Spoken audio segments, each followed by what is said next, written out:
We're here at the legendary Jeffries Inner Circle in Oakland, California for a moving event on the importance of the African American community to get out and vote. And with me is one of our civil rights legends from Atlanta, Georgia, who walked and worked with Dr. Martin Luther King. The amazing civil rights icon J.T. Johnson is here with me here in Oakland to spearhead this event and tell us the history of the importance of our right to vote and the reason why we still need to get out and vote. So, Mr. Johnson, thank you for joining us, and just your your story is just amazing, and that you're still here fighting the good fight for us.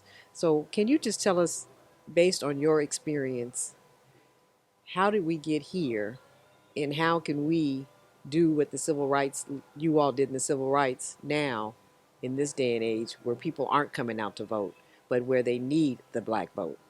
Well, I think one of the things that we have to try to explain, and everywhere I go, I talk about it, is that we have to understand that the civil rights movement was perhaps the most important thing of the 20th century.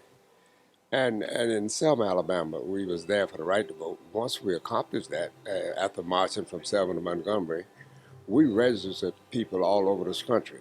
But you know, it's still a problem because in the state of Georgia, we still have some 200,000 African Americans not registered. The thing has to happen is that number one is that if we are not careful, the right to vote will get away from us. They already tampering with it and playing with it. And why do we have to visit this act, not a bill? So we have to visit that every 25 years.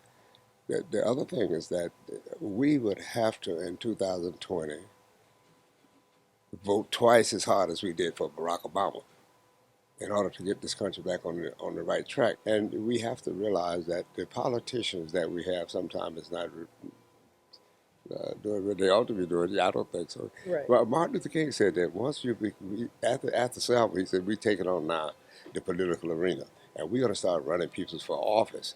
He said, but it's not a celebrity job. It's an extension of the civil rights movement, and we must treat it like that and continue to fight for our political rights to make sure that the whole playing field is level. So that's what many young people today don't understand, that you all were young when you did this. It was like Dr. Martin Luther King, you all were in your 20s Yep. when this happened. So it wasn't as if you were today going and galvanizing people. You were young. So it's the young people that were the leaders then that can be the leaders now. But a lot of young people don't see it as their responsibility. This generation of millennials, their mothers, is the one we should have been talking to.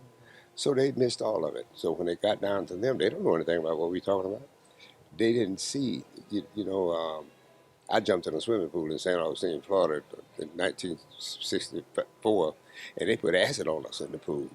All these things happened for the Civil Rights Act before the bill was even passed. So I talk about these things to a lot of these young people, and they tend to understand it, but it's a hard road to hold. They see dollar signs, opportunities, and you can't deprive them of that. You can't tell them you need this, you need that.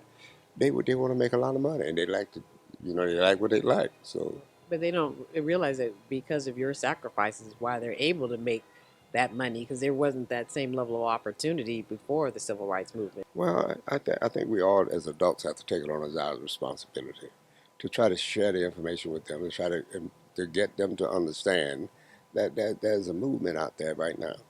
One of the things that I'm doing, I think that women is going to be the saviors of the world, and we putting together love, peace, and nonviolence. That's our concept. Well, thank you. And it's an honor to meet you, That's meeting you. especially in my hometown. All right. Okay. Thank you. This is Spotlight with Shonda. We are here for a special edition on getting out the vote and this importance of that in the African American community.